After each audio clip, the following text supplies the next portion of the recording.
Hello everyone, the Pratima academy YouTube channel पर आप सभी का स्वागत है। मेरा नाम है प्रतिमा यादव। मैं आप सभी लोग को सॉल्व करवा रही थी यूजीसी नेट जेआरएफ दिसंबर 2018 के क्वेश्चन को। इससे पहले के वीडियो में मैंने 71 क्वेश्चन सॉल्व करवा दिए थे। तो चलिए आइए 72 क्वेश्चन से आज शुरू करते हैं। तो 72 क्वेश्चन क्या है? प्रार्थना समाज के सिद्धांतों के विषय में निम्नलिखित में से कौन सा सही नहीं है? ऑप्शन ए क्या है? यह आस्था कि ईश्वर एक है और उसका कोई रूप नहीं होता। हाँ, ये सही है। बी क्या है? मनुष्य के जातियों के उन्मूलन और विश्व बंधुत्व में विश्वास, यह भी था आर्य समाज का सिद्धांत।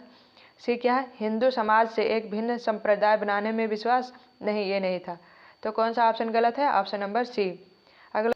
अगला है क्वेश्चन नंबर 73 क्या है? आदिवासी विद्रोह के बारे में निम्नलिखित में से कौन सा कथन सही नहीं है? ए क्या है?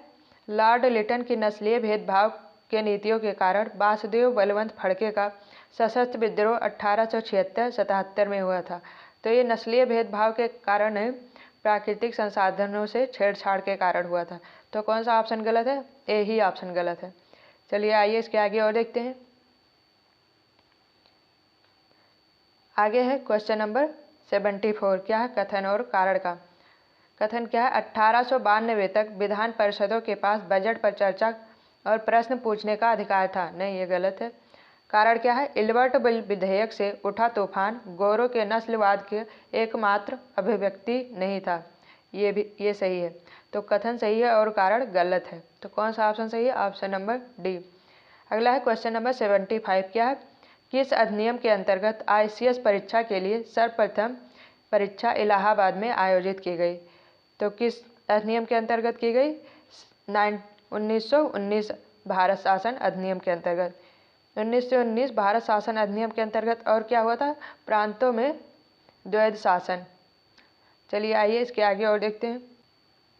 अगला है क्वेश्चन नंबर 76 क्या है? भारतीय इतिहास लेखन के प्रति साम्राज्यवादी दृष्टिकोण के बारे में निम्नलिखित में से कौन सा वक्तव्य सही नहीं है?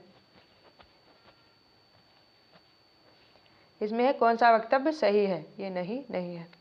तो ए क्या है? साम्राज्यवादी दृष्टिकोण का सर्वप्रथम आविर्भाव वायसराय की आधिकारिक घोषणाओं में हुआ और बीचरोल, रॉलेट समित, वर्नी लोपट द्वारा विश्वासोत्पादक ढंग से प्रस्तुत किया गया, ये गलत है। बी क्या है? इसके सर्वप्रथम सिद्धांतीकरण 1940 में ब्रूस टी मैकियावेली द्वारा किया गया था और इसके उदार संस्करण को रेजिनाल्ड कोपलैंड और परसिवर स्पीयर ने अंगीकार किया था, ये भी गलत है। इसके रूढ़िगत संस्करण को अधिक स्पष्ट और अधिक आकर्षक 1968 के बाद जॉन गेलगर और अनिल सील द्वारा बनाया गया, ये भी गलत है। डी क्या है? साम्राज्यवादी लेखकों का मानना था कि भारत एक राष्ट्र निर्माण की प्रक्रिया में है, ये सही है। तो कौन सा ऑप्शन सही है? Option number D. चलिए आइए इसके आगे और देखते हैं। आगे है क्वेश्चन नंबर 77 क्या है? भारत में किसान आंदोलन के बारे में निम्नलिखित में से कौन सा वक्तव्य सही नहीं है? ए क्या? स्वामी सहजानंद ने 1929 में बिहार में प्रांतीय किसान सभा का गठन किया, हाँ, ये सही है। चलिए आइए इसके आगे देखते हैं।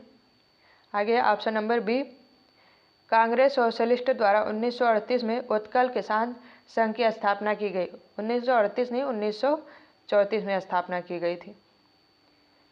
तो कौन सा ऑप्शन गलत है? Option number B.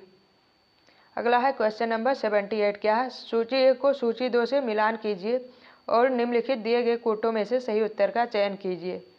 पहला सूची 1 क्या है? नारीवादी और उनकी कृति। तो एक क्या है? मैरी ब्लूस्टोन क्राफ्ट, इनकी रचना क्या है? Vindication of the rights of women. तो ए का 2 कौन?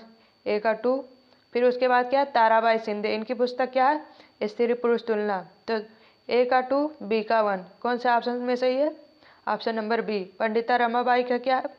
The high caste Hindu women. फिर सी का क्या है? 4, ये भी सही है। चलिए आइए इसके आगे और देखते हैं। आगे है क्वेश्चन नंबर 79 क्या है? निम्नलिखित विकल्पों में से कौन सा भारतीय राष्ट्रीय कांग्रेस के पहले अधिवेशन के स्थान और वर्ष को दिखाता है? तो कहाँ हुआ था पहली बार? बॉम्बे। कब हुआ था? 1885 में। अगला है क्वेश्चन नंबर 80 क्या है? निम्नलिखित प्रबोधनकालीन दार्शनिकों में से कौन सा इस समूह से संबंधित नहीं है? Edmund Burke, Denis Diderot, Edward Gibbon, David Hume. तो कौन सा संबंधित नहीं है? Edward Burke. अगला है क्वेश्चन नंबर 81। क्या है? किसने कहा था भारत की एकमात्र आशा जनता से है, उच्च वर्ग शारीरिक और नैतिक रूप से मृत है? तो ये किसका कथन है? स्वामी विवेकानंद का। Option number B.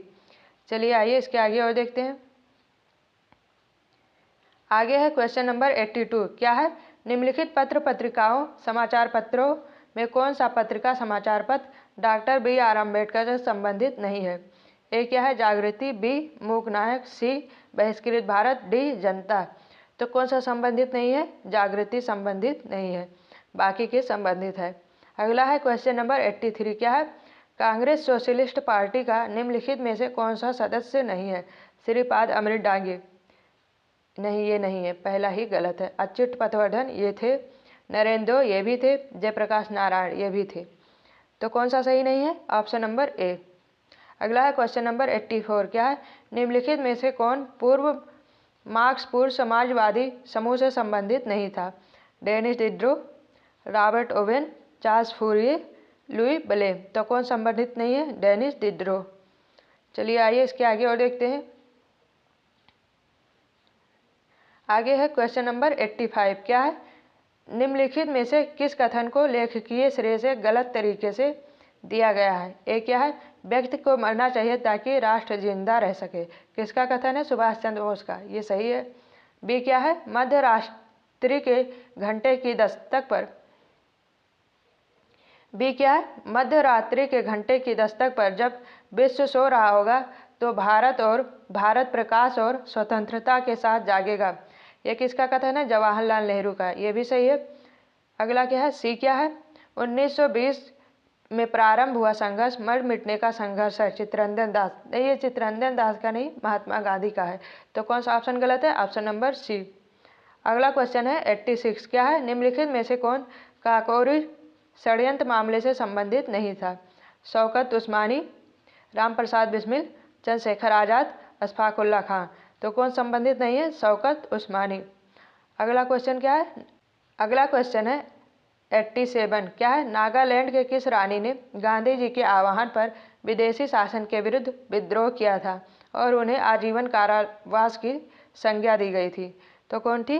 Option number ए, रानी गौंडलियो। अगला है क्वेश्चन नंबर 88। क्या है? किसने 100 एकड़ भूमि 1951 में विनोबा भावे को दान में दी थी, जिससे भावे भूदान आंदोलन प्रारंभ करने को प्रेरित हुए थे? किसने दिया था? Option number A, Vedire Ramachandra Reddy.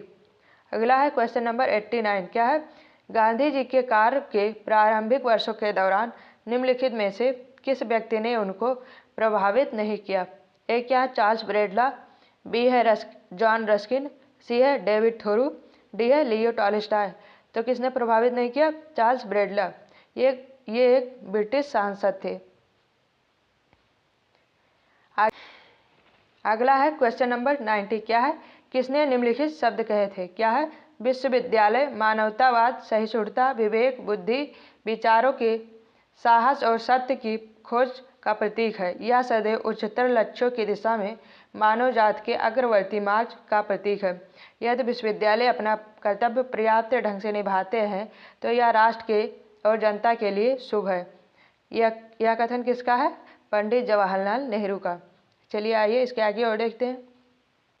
अगला है क्वेश्चन नंबर 91। क्या है? नीचे दो वक्तव्य दिए गए हैं, एक को कथन है, दूसरे को कारण आर कहा गया है। वक्तव्य को पढ़िए और नीचे दिए गए कोड का प्रयोग कर सही उत्तर चुनिए।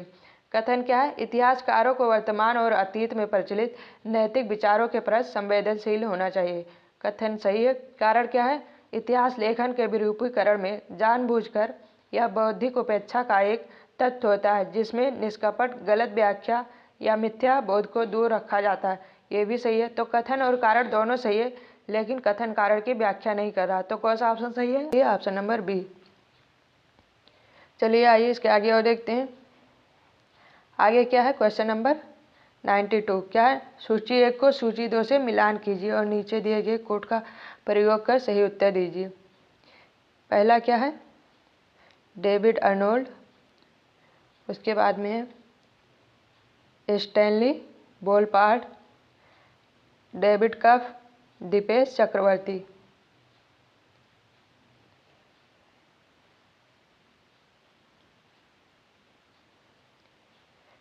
तो डेविड अर्नोल्ड की पुस्तक कौन सी है? Science and technology and medicine colonial India. तो ए का 2 एक ही ऑप्शन में है, ऑप्शन नंबर बी में। चलिए आइए इसके आगे और देखते हैं आगे क्या है। क्वेश्चन नंबर 93 क्या है? भारतीय राष्ट्रीय कांग्रेस ने शीघ्र स्वतंत्र होने वाले भारत में आर्थिक विकास की नीति निर्धारित करने के लिए जवाहरलाल नेहरू की अध्यक्षता में कब राष्ट्रीय नियोजन समिति का आयोजन किया? तो कब आयोजन किया? 1938 में। चलिए आइए इसके आगे और देखते हैं। अगला है क्वेश्चन नंबर 94 क्या है? निम्नलिखित में से कौन सा एक पंचशील संधि के अंतर्गत सिद्धांत नहीं था? ये क्या है? एक दूसरे के प्रादेशिक अखंडता संप्रभुता की पारस्परिक आदर करना, हाँ ये था। राष्ट्रीय प्राकृतिक संसाधनों का साझा न करना, नहीं ये नहीं था। तो कौन सा ऑप्शन गलत है? Option number B. इसका डिटेल व्याख्या क्या है? जवाहरलाल नेहरू की विदेश नीति का मूल आधार पंचशील सिद्धांत था। 29 अप्रैल 1954 को भारत चीन संधि में औपचारिक रूप से प्रतिपादित किया गया था। इसमें 5 सिद्धांत शामिल थे। पहला क्या था? एक दूसरे के अखंडता और संप्रभुता का सम्मान। दूसरा क्या था? पारस्परिक अनाक्रमण। तीसरा क्या था? आंतरिक मामलों में हस्तक्षेप। चौथा क्या था? समानता और परस्पर लाभ। पांचवा क्या था? शांतिपूर्ण सह अस्तित्व। चलिए आइए इसके आगे और देखते हैं। आगे है क्वेश्चन नंबर 95 क्या है? सूची 1 को सूची 2 से सुमेलित कीजिए और नीचे दिए गए कोड से सही उत्तर का चयन कीजिए। तो पहला क्या है? Judith M Brown, Mushirul Hasan, David एला, डी रोडरमंड। जूडिथ ब्राउन की पुस्तक कौन थी? Gandhi prisoner of hope. तो ए का तीसरा कौन से ऑप्शन में है? एक ही ऑप्शन में है, ऑप्शन नंबर ए में। आगे देखने की जरूरत नहीं है। इसके आगे है गद्यांश। निम्नलिखित गद्यांश को पढ़िए, इसके बाद दिए गए प्रश्नों 96 से 100 तक उत्तर दीजिए। तो गद्यांश क्या है? राष्ट्रवादी आंदोलन प्रारंभ से ही नागरिक स्वतंत्रताओं की रक्षा के लिए उत्साही था, इसलिए राष्ट्रवादियों ने प्रेस, बोलने और सभा करने की स्वतंत्रता और अन्य नागरिक स्वतंत्रताओं पर औपनिवेशिक शासन के प्रहार के विरुद्ध संघर्ष किया। जवाहरलाल नेहरू संभवतः नागरिक स्वतंत्रताओं के सर्वाधिक दृढ़ पैरोकार थे। 1931 के कराची कांग्रेस में मौलिक अधिकारों के बारे में पारित प्रस्ताव का मसौदा तैयार किया था। इसमें भाषण और प्रेस के माध्यम से अभिव्यक्ति की स्वतंत्रता की गारंटी दी गई थी। 1921 में भाषाई आधार पर भारतीय राष्ट्रीय कांग्रेस की प्रांतीय और क्षेत्रीय समितियों को गठित कर भिन्न भिन्न भाषाई समूह की सांस्कृतिक आकांक्षाओं को अंगीकार किया। लगभग सर्वसम्मति से स्वीकार किया गया कि देश के पूरे आर्थिक रूपांतरण का लक्ष्य आधुनिक औद्योगिक और कृषि संबंधी विकास हो, जिससे विदेशी पूंजी से मुक्त होने के आधार पर भारत को आर्थिक दृष्टि से आत्मनिर्भर बनाया जाए। क्वेश्चन क्या है? क्वेश्चन 96 क्या है? अंग्रेजों ने भारतीयों को नागरिक स्वतंत्रताएं क्यों नहीं दी? तो क्यों नहीं दी? क्योंकि उनका क्या मानना था? भारतीय इसके योग्य नहीं है। और क्या मानते थे? भारत एक राष्ट्र निर्माण की प्रक्रिया में है, भारत शासन करने के योग्य नहीं है। अगला है क्वेश्चन नंबर 97 क्या है? निम्नलिखित में से किसमें नेहरू का विश्वास नहीं था? तो किसमें नहीं था? आर्थिक असमानता में। जवाहरलाल नेहरू प्रारंभ से ही प्रगतिशील एवं आधुनिक विचारों वाले व्यक्ति थे, इसलिए उन्होंने प्रेस की स्वतंत्रता, वाक स्वतंत्रता, धर्मनिरपेक्ष राज्य आदि के समर्थक थे। वह आर्थिक समानता के हिमायती थे, न कि आर्थिक असमानता के। अगला है क्वेश्चन नंबर 98 क्या है? एक राष्ट्र के रूप में भारत निर्माण के लिए भारतीय राष्ट्रवादियों ने किसको एक अनिवार्य आवश्यकता माना है? आर्थिक शोषण की समाप्ति। बी क्या है? नागरिक स्वतंत्रताओं की स्वीकृति, इसकी बहुसांस्कृतिक विविधता का संरक्षण, एक राष्ट्रीय भाषा के रूप में हिंदी का प्रचार करना। तो कौन सा है? Option number C. क्या है? इसकी बहुसांस्कृतिक विविधता का संरक्षण।